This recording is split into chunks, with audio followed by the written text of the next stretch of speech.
The story I'm about to tell you is not just another true crime case. It is one of Japan's most chilling mysteries, an unsolved crime spree that terrorized the nation throughout the 1980s. Known only by a name as bizarre as it is haunting, the monster with 21 faces.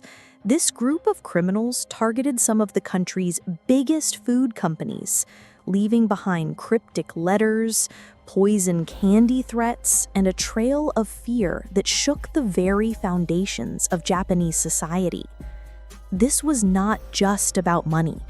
It was about power, humiliation, and a chilling game of cat and mouse played with both the police and the public. But who exactly were they? A gang of organized criminals? A faction of the Yakuza? Or just a small group of men with a grudge so deep that they risked everything to turn an entire nation upside down? Tonight, we go back to 1984, when the nightmare began. It all started on the night of March 18th, 1984. Katsuhisa Ezaki, the president of Glico, one of Japan's largest candy and snack manufacturers, was at home with his family. Suddenly, two masked men broke into his house.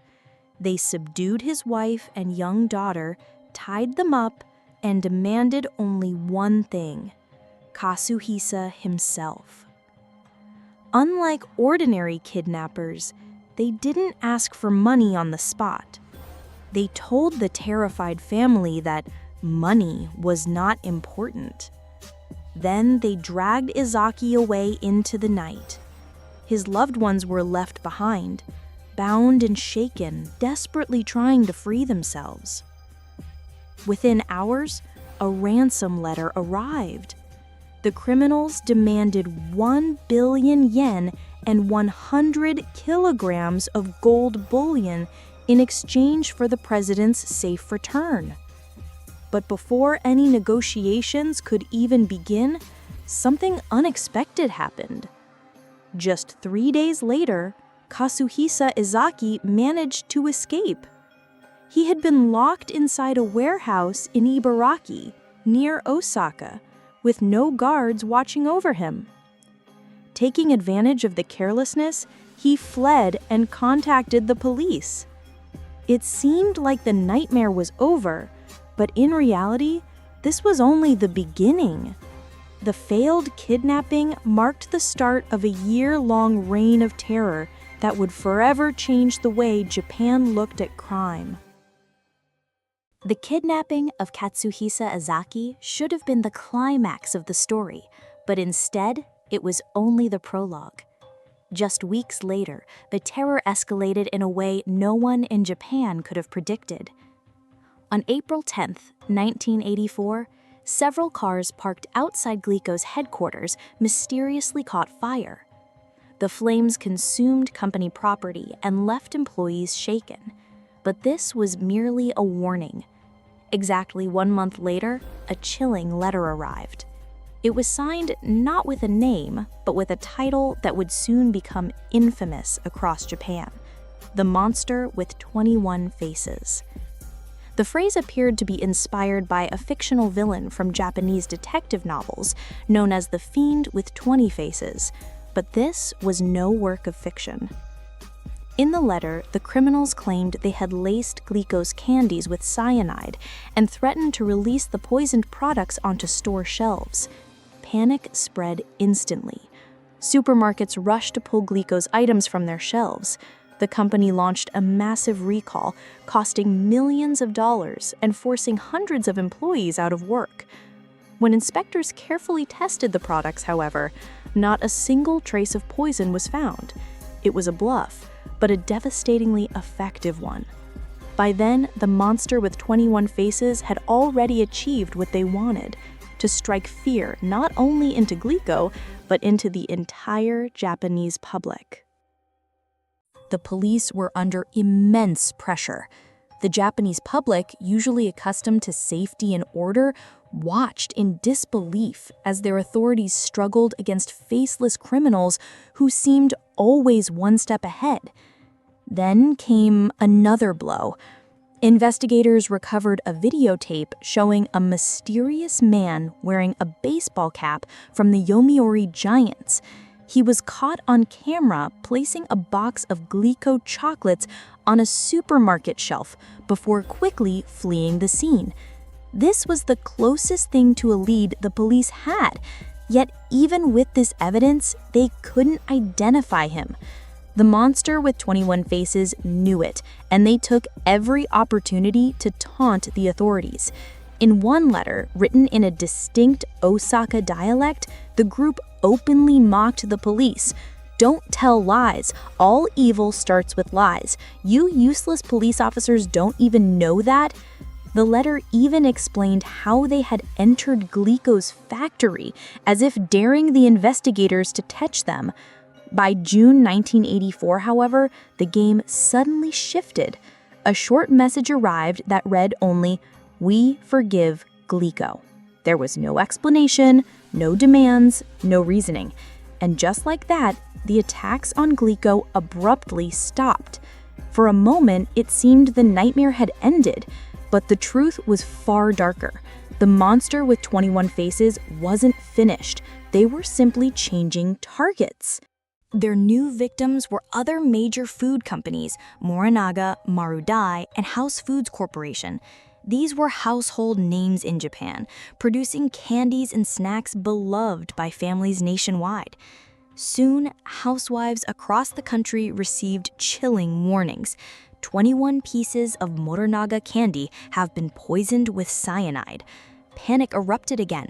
Police scrambled into action, scouring shelves and confiscating products. They discovered the candy packages, but what made the find even more disturbing was the detail. Each one was clearly labeled with a warning that read, "Poisoned. You will die if you eat this." It was as if the criminals didn't actually want to kill. They wanted fear, humiliation, and total control over both the corporations and the authorities. Still, the damage was immense. Morinaga's reputation suffered, sales plummeted, and public trust in the safety of food companies crumbled. The monster with 21 faces escalated their demands. This time, they didn't just want attention, they wanted money. A ransom of 50 million yen was issued, and the criminals laid out precise instructions for a handover that would soon lead to one of the most mysterious encounters in the case. The ransom drop was set for June 28, 1984. Police officers prepared the money and followed the instructions: ride the high-speed train bound for Kyoto, then watch for a white flag along the tracks where the handoff would take place. An undercover officer boarded the train with the cash, nervously scanning the crowded carriage. It was then that he noticed a man watching him closely. The officer would later describe him as having sharp, piercing eyes that reminded him of a fox. From that moment, the mysterious figure became known as the Fox-Eyed Man. The officer was convinced he was being tailed, but strangely, no white flag appeared anywhere along the tracks. By the time the train reached Kyoto, the Fox-Eyed Man had vanished into the crowd without a trace. Months later, in November 1984, the criminals tried again. This time, they demanded 100 million yen and instructed the money to be placed inside a delivery truck near a white cloth on the Meishin Expressway. A massive police operation followed, involving forces from Osaka, Kyoto, and Kobe. The designated spot was found. The white cloth was there, but the container described in the instructions was missing. Once again, the monster with 21 faces had outsmarted the authorities. Then came another sighting. A patrol officer in Shiga spotted a suspicious car near the handover point. Sitting inside was a man with headphones connected to a police radio scanner, the Fox-Eyed Man. Before the officer could act, the suspect sped away. The car was later found abandoned, stolen, with radio equipment left behind. Despite their efforts, the police had let their prime suspect slip through their fingers. The fox-eyed man became the central figure of the investigation, yet his true identity was never discovered. By late 1984, the monster with 21 faces had expanded their threats to even more companies, including the famous confectionery brand Fujaya. Each new warning sent waves of fear through households, forcing nationwide product recalls and costing millions in damages. But despite massive police mobilization, the criminals always seemed untouchable. Public frustration grew, and the press harshly criticized law enforcement for their failures. The shadow of the fox-eyed man loomed larger than ever. He had been seen, almost cornered, and yet still escaped. Then, in August 1985, the investigation reached its darkest moment. Yamamoto, the police superintendent of Shiga Prefecture, faced relentless pressure and humiliation over his inability to stop the crimes. One morning, he drove to a parking lot, doused himself in gasoline, and set himself on fire. His shocking suicide sent ripples of grief and anger across the nation. Only 5 days later, the monster with 21 faces sent another letter. This time, they mocked Yamamoto's death. Yamamoto of Shiga Police has died. He was a fool, but he died like a man, so we give him our condolences. The cold words chilled the public, cementing the criminal's reputation as merciless manipulators. And then, as suddenly as it had begun, the letter stopped. The monster with 21 faces announced they would no longer terrorize food companies. After more than a year of fear, humiliation, and chaos, Japan's most infamous anonymous criminals simply disappeared. But the mystery was far from over.